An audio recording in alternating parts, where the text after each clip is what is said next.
Di na tayo magpatumpik-tumpik pa at ipakita na natin kaagad ang feedback ng ating model nung ginawa natin ang online demo ng Wiser Products at ito ang kanyang hair. Gusto nyong malaman paano natin to na-achieve? Panoorin ang buong video para makita ninyo kung anong mga variants or anong hair products from Wiser Products ang ating ginagamit. Upon analyzation dito sa hair ng ating model, nagkukulay ito at ang kinukulay sa kaniyang hair is ginamitan ito ng bleach. Nagpa-practice ang mga nagbi-bleach dito kasi itong model natin is nag-aaral sa isa sa mga high skill na eskwelahan dito sa Cebu na nag-o-offer ng mga technical at vocational na courses katulad na lang ng hair dressing at nail care. So, balik tayo sa purpose ng video na ito, ipapakita natin yung mga products na ginamit dito. So, the first step is kailangan nating mag-clarifying shampoo para magiging malinis ang buhok ng ating model. So, ang clarifying shampoo ay nagtatanggal ng mga build-ups sa ating buhok. Ano yung tatlong build-up na na-accumulate ng hair ng ating mga client? Unang build-up is itong tinatawag na product build-up. Ang product build-up ay na-accumulate ng ating mga client dahil sa mga ginagamit nilang maintenance sa kanilang hair, tulad na lang ng shampoo, conditioner, hair mask, which is accessible lamang ito over the counter ng kahit saang store. Ang pangalawang build-up is itong tinatawag na mineral build-up kung saan na-accumulate ito through the usage of water natin sa ating bahay. Kung gumagamit tayo ng chlorinated water, tubig poso, or deep well, may iron deposits ito. Ang pangatlong type of build-up naman is itong tinatawag na chemical build-up. Ang chemical build-up naman is na-accumulate ng buhok during sa process ng paggamit ng mga hair color or other chemicals na nilalagay sa buhok. Section by section, kanina napapansin nyo sa video na talagang nirarab together natin yung hair para makakreate ito ng friction at it slightly opens up the cuticle.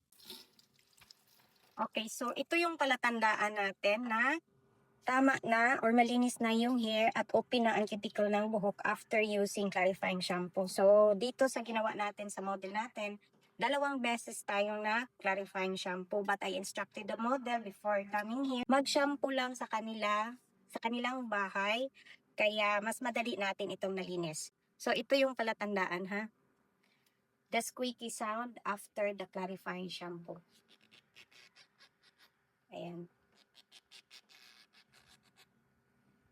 And that, ladies and gentlemen, is the palatandaan na open na ang cuticle layer ng hair and it is ready for the treatment. Kaya after that, nag-dry tayo 100%.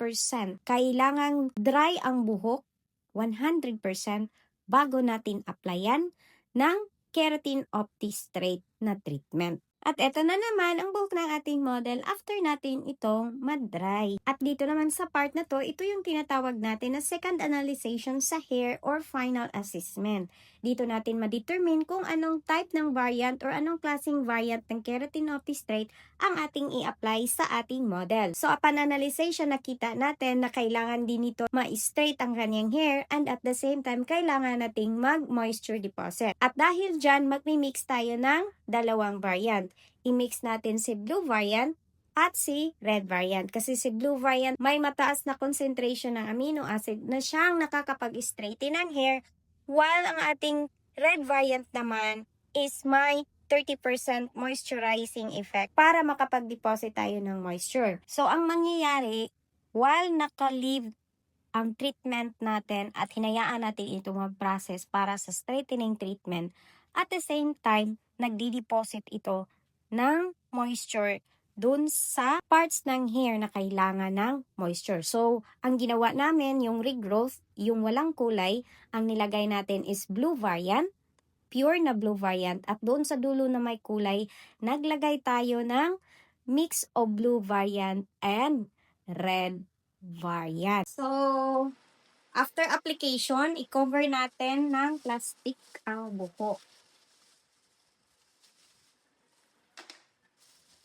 para ma-retain yung moisture at maiwasang ma-dehydrate ang hair during sa babad. So, ganito lang siya ang pag-cover. So we use disposable na plastic para madali lang ito i-cover. So after that, dito sa baba, i-fold lang natin para pag nag-moist ito at mag-watery, hindi po ito mag-drop sa floor. So that's it.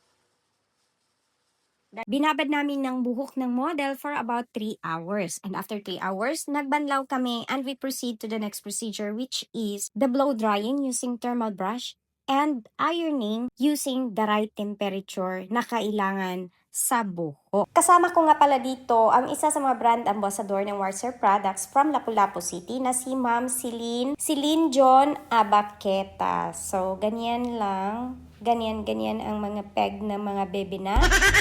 After ironing, ito na ang hair ng ating model. Nakikita ninyo, makintab ito at straight na. Pero hindi pa yan ang final kasi kailangan natin mag-same day wash para makita ng ating mga attendees ang ating claims kung talaga nga bang same day wash ang ating hair treatment. So dito sa part na to, ayan, pinakita ko sa inyo, nag-time-lapse tayo para walang halong issues at walang halong chismis ang ating ginagawa. Ang pag same day wash po naman is optional yan kung ayaw nyo namang mag same day wash, it is okay lang din naman po. Kung ayaw din ng client na mag same day wash, okay lang din po. Dito sa ginagawa namin, nagsi-same day wash kami para makita ninyo kung totoo ba ang chismis na talagang pwedeng banlawan ang hair after ng keratin of the straight treatment. Inaantok na po ang ating model dito sa video. Kung napapansin nyo, parang natutulog na talaga siya. Charis. So after natin itong mag-dry, hand drying only, wala ng brushing. Nag-time-lapse talaga tayo para makita ninyo na walang cut ang ating ginagamit dyan. Ito na ang same day wash result ng ating ginagawang online product demo. Ito ang buhok ng model.